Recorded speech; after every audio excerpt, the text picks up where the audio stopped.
सोचिए, ऑफिस से थके हारे घर आले और बस फ्रिज से निकाला, माइक्रोवेव में डाला और मिनटों में गर्मा गर्म खाना तैयार, वो भी एक प्लास्टिक के डिब्बे में। कितनी आसान हो गई है जिंदगी, है ना? पर क्या कभी दिमाग में ये खटका है कि इस आसानी के पीछे कहीं कोई छिपा हुआ खतरा तो नहीं? क्या ये सच में सेफ है? तो चलिए आज इसी सवाल की तह तक जाते हैं। हम उन प्लास्टिक के डिब्बों की दुनिया में उतरेंगे जिनका हम रोजाना इस्तेमाल करते हैं और समझने की कोशिश करेंगे कि इसके पीछे का विज्ञान आखिर कहता क्या है। तो सीधा सा सवाल ये है, क्या ये सिर्फ एक सुविधाजनक डिब्बा है या फिर इसमें कोई केमिकल वाला रिस्क भी है? क्या हम सुविधा के लिए अपने स्वास्थ्य के साथ कोई सौदा कर रहे हैं? आइए इस पहेली को मिलकर सुलझाते हैं।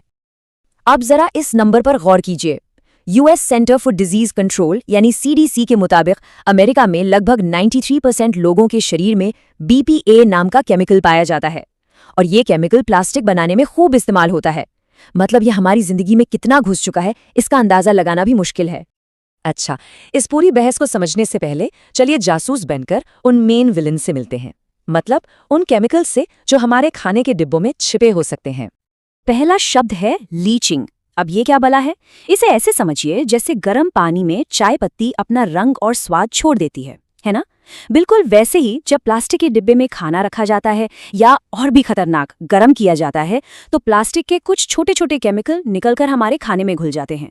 और याद रखिए, गर्मी इस प्रोसेस को कई गुना तेज कर देती है। और अब मिलिए बीपीए से। यह प्लास्टिक की दुनिया का सबसे बड़ा और सबसे विवादित सुपरस्टार है। यही वो केमिकल है जो आपकी पानी की बोतल को हार्ड और मजबूत बनाता है और कैन वाले फूड्स की लाइनिंग में भी होता है। पर सवाल ये है कि इसकी मजबूती की हम क्या कीमत चुका रहे हैं? कभी सोचा है कि कुछ प्लास्टिक इतने फ्लेक्सिबल, इतने लचीले क्यों होते हैं? इसके पीछे का राज है थैलेट्स। ये प्लास्टिक को मुलायम और टिकाऊ बनाते हैं, लेकिन ये लचीलापन हमारे शरीर के सिस्टम के लिए कितना खतरनाक हो सकता है, ये एक बहुत बड़ा सवाल है। और देखिए, असली प्रॉब्लम यहीं से शुरू होती है। बीपीए और थैलेट्स दोनों को एंडोक्राइन डिसरप्टर माना जाता है। आसान भाषा में कहें तो ये हमारे शरीर के हार्मोन सिस्टम के लिए धोखेबाज हैं। ये हमारे ज़रूरी हार्मोन्स जैसे एस्ट्रोजन या टेस्टोस्टेरोन की नकल करके पूरे सिस्टम का बैलेंस बिगाड़ सकते हैं। तो भाई, असली कहानी क्या है? क्या हमें सच में डरना चाहिए या ये सब बस बढ़ा चढ़ाकर बताई गई बातें हैं? सच तो ये है कि इस पर वैज्ञानिक भी दो टीमों में बटे हुए हैं और ये बहस किसी थ्रिलर फिल्म से कम नहीं है। तो एक तरफ हैं वो लोग जो खतरे की घंटी बजा रहे हैं और दूसरी तरफ वो जो कह रहे हैं रिलैक्स, सब कंट्रोल में है। चलिए दोनों के तर्क सुनते हैं। जो लोग चिंता जता रहे हैं उनका मानना है कि हम एक टाइम बॉम्ब पर बैठे हैं। Harvard school of public health की कैरन माइकल्स जैसी एक्सपर्ट्स का कहना है कि हमें सबसे बुरे के लिए तैयार रहना चाहिए, क्योंकि हो सकता है कि आज की कई बीमारियां जैसे इनफर्टिलिटी और कैंसर इन्हीं केमिकल्स की देन हो।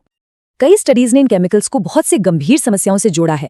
इनमें प्रजनन से जुड़ी दिक्कतें, बच्चों के दिमागी विकास में परेशानी, मोटापा, डायबिटीज, कुछ तरह के कैंसर का खतरा और यहाँ तक कि दिल की बीमारियां भी शामिल हैं। और ये आंकड़ा देखिए, 75,000।